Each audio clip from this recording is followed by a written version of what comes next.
sa Manila, ako ay nananabik. Mabaliw-baliw ako sa kanyang mga halik. Okay lang di maiwasan na mamiss paminsan-minsan, pero pag kami nakita aking panggigigilan, di ko siya titigilan when she comes. Di ko siya titigilan when she comes.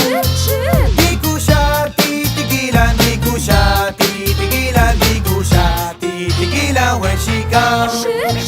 Ay ganda ng aming samahan at walang nanlalamig. Mas pa sa mag-asawa ang aming